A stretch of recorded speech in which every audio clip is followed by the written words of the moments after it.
নির্বাচনকে বানচাল করার জন্য দেশের ভিতর থেকে বাইরে থেকে খুবই পরিকল্পিতভাবে নানা রকম অপপ্রচার চালানো হবে, এআই দিয়ে ছবি ভিডিও তৈরি করে ছেড়ে দেওয়া হবে। এটাকে সামাল দিতেই হবে। একটা অপপ্রচারের রচনা হওয়া মাত্রই সেটা ঠেকাতে হবে যেন ছড়াতে না পারে। প্রধান উপদেষ্টা আরও বলেন, আগামী নির্বাচন সুন্দর ও উৎসবমুখর করতে হলে মানুষের কাছে পৌঁছাতে হবে। নির্বাচনী নীতিমালা, ভোট কেন্দ্রের নিয়ম, কিভাবে ভোট প্রদান করতে হবে, কোথাও বিশৃঙ্খলা হলে কি করতে হবে, এসব বিষয়ে মানুষকে সচেতন করতে হবে। এই আলোকে উনি ইলেকশন কমিশন এবং কালচার মিনিস্ট্রিকে বলেছেন আরও যত টিভিসি বা এই বিষয়ে ডকুমেন্টারি বা আরও ভিডিও যত তৈরি করা যায় এবং এটা যেন খুব দ্রুত এইটা আমাদের ইউটিউবে বা সোশ্যাল মিডিয়াতে আসে, সবাই যেন এটা দেখে নিজেরাই অনেক ক্ষেত্রে প্রিপেয়ার হতে পারেন। আর প্রধান উপদেষ্টা আরও বলেছেন, নির্বাচন বানচালের জন্য ভিতর থেকে বাইরে থেকে অনেক শক্তি কাজ করবে। ছোটোখাটো না বড় শক্তি নিয়ে বানচালের চেষ্টা করবে। হঠাৎ করে আক্রমণ চলে আসতে পারে। এই নির্বাচন চ্যালেঞ্জিং হবে। যত ঝড় ঝঞ্ঝাই আসুক না কেন আমাদের সেটা অতিক্রম করতে হবেই। উনি এইটা বলেছেন। এটাই আজকের মিটিংয়ের মূল বিষয় ছিল। এই বিষয়ে আরও সামনে মিটিং হবে। কালকে সম্ভবত ইলেকশন কমিশনে সেক্রেটারিদেরকে নিয়ে একটা মিটিং হচ্ছে। এই ছিল আজকের মিটিংয়ের মূল বিষয়। Thank you. ডিসি, এডিসি, ইউএনওদের জন্য এবং যারা ডিস্ট্রিক্ট ম্যাজিস্ট্রেট আছেন, ম্যাজিস্ট্রেরিয়াল রোলে যারা আছেন, তারা যাতে এমন কোনো পদায়ন না হয় যিনি গত 3টা ইলেকশনে ইনভলভ ছিলেন। সেখানে তারা রিটার্নিং অফিসার হন বা পোলিং অফিসার হন বা অ্যাসিস্ট্যান্ট রিটার্নিং অফিসার হন, কোনোভাবেই যেন গত 3টা ইলেকশনে এদের যদি মিনিমামও রোল থাকে তাহলে এটা যেন না হয়। এবং এই বিষয়ে আজকে ইলেকশন কমিশনের তরফ থেকেও জানানো হয় যে তারা এটা অলরেডি মেজার নিয়েছেন এবং এই বিষয়ে যারা কাজ করছেন যেগুলো এজেন্সিগুলো, তারাও এই বিষয়ে আজকে মিটিংকে অবহিত করেন।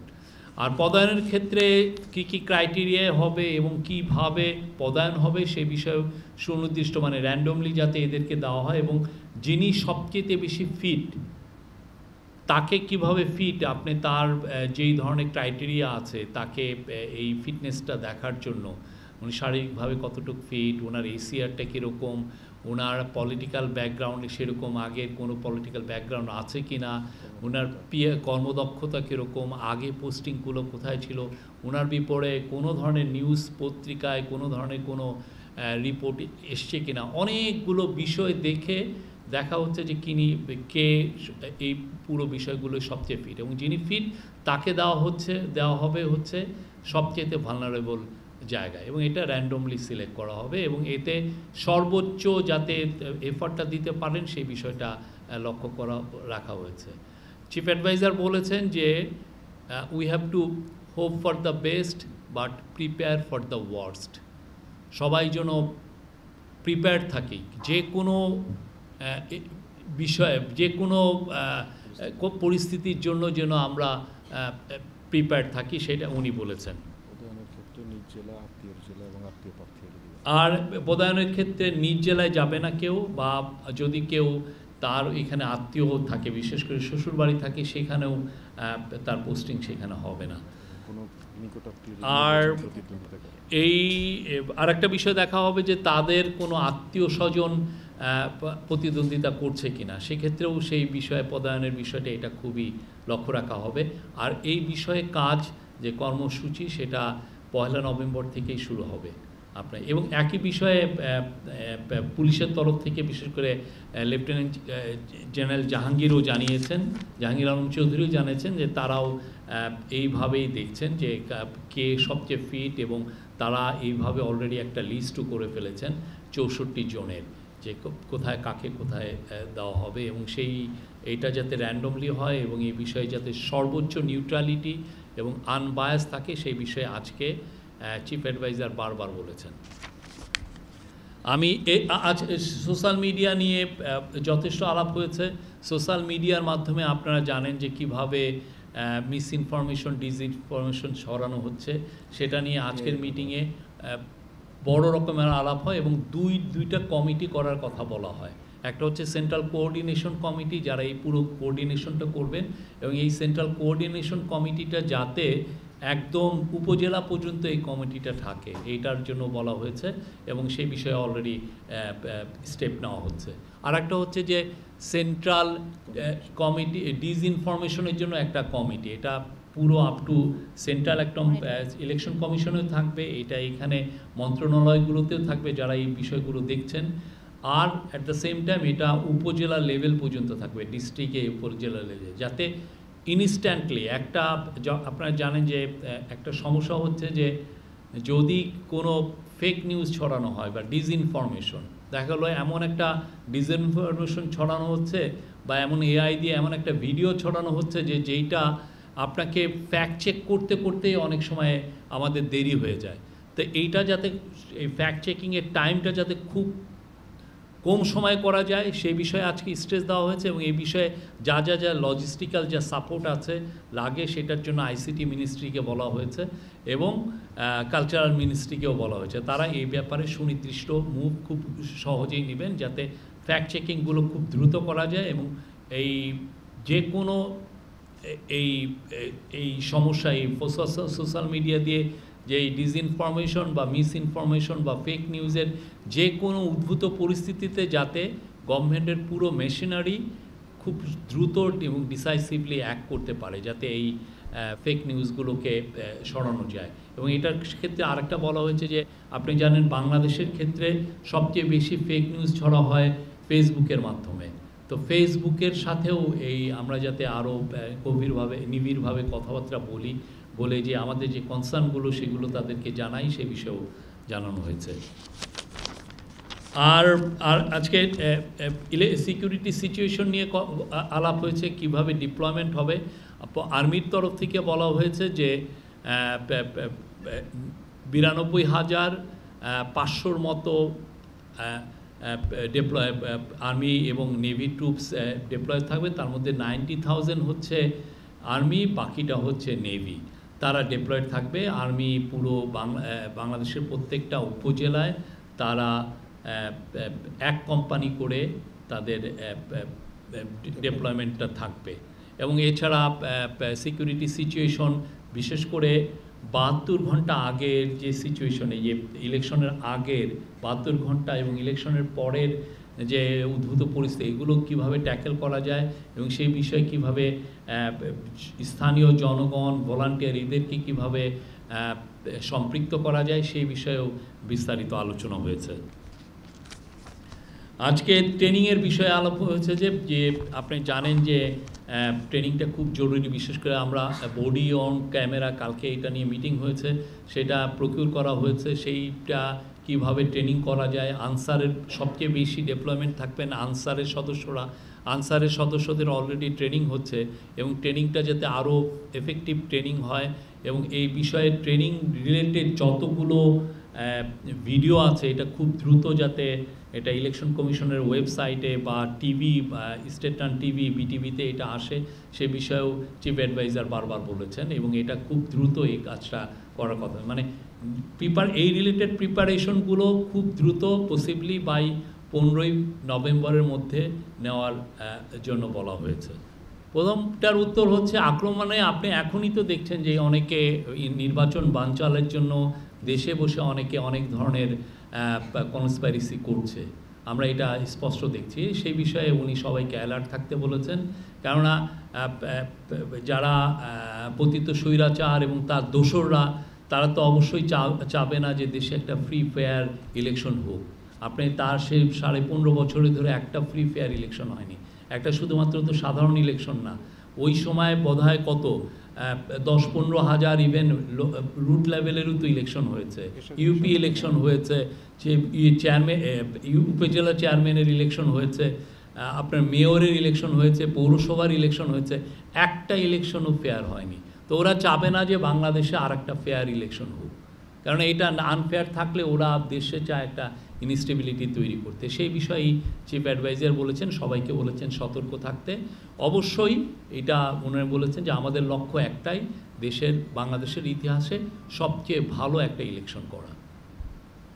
জুলাই সনদ এখানে আমি বিশেষ এক পয়েন্ট আপনি বলছিলেন যেটা হলো যে ধরনের পোলিং অফিসার বা পোলিং এজেন্ট বা কোনো রিটার্নিং অফিসার বা অ্যাসিস্ট্যান্ট রিটার্নিং অফিসার হিসাবে থাকতে পারবে না, এবং কি না এরা থাকতে পারবে না। আর কোনো ধরনের কোনো এই যে ডিস্ট্রিক্ট লেভেলে 64টা ডিস্ট্রিক্ট আছে, সেখানে ধরেন এডিএমের পোস্ট আছে, ডিসির পোস্ট আছে, সেই সমস্ত পোস্টেও তারা থাকবেন না। আর পুলিশের ক্ষেত্রেও একই জিনিস, যারা অলরেডি পুলিশ জানিয়েছে আজকের মিটিংয়ে, যারা এই ধরনের মিনিমামও যাদের এইখানে ইনভলভমেন্ট ছিল সবাইকেই ওইখান থেকে সরিয়ে দেওয়া হয়েছে। তো ওইখানে পুলিশের জানেন 64টা এসপি, তারপরে প্রত্যেকটা থানার ওসি, এগুলো তো কী পজিশন মাঠ প্রশাসনের ক্ষেত্রে, বা এডিশনাল এসপি, সেই সমস্ত জায়গায় এই ধরনের যারা আগের 3টা ইলেকশনে ছিলেন এরা কেউ থাকবেন না। পুলিশ অফিসার এবং প্রিসাইডিং অফিসার প্রায় 5 থেকে 6 লক্ষ লোক লাগবে।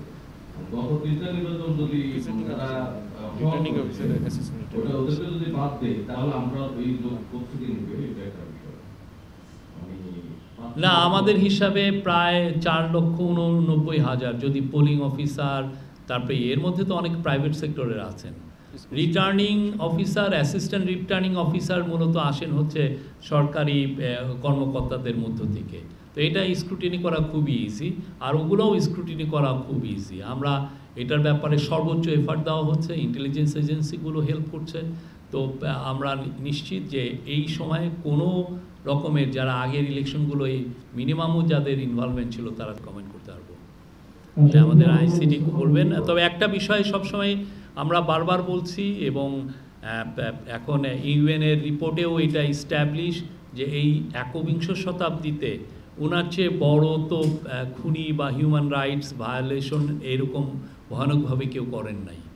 এটা আমরা বারবার বলছি, এবং এটা ইউএনের যে রিপোর্ট সেটাকে সেই রিপোর্টে স্পষ্টভাবে এসছে।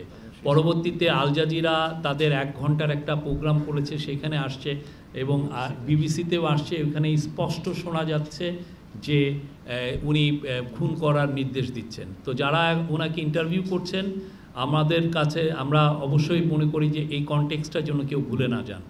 হ্যাঁ, আমরা এটা দেখছি, এবং যারা ওনার যে ক্লেমগুলো উনি করেন সেটা যেন আনকনটেস্টেড না থাকে।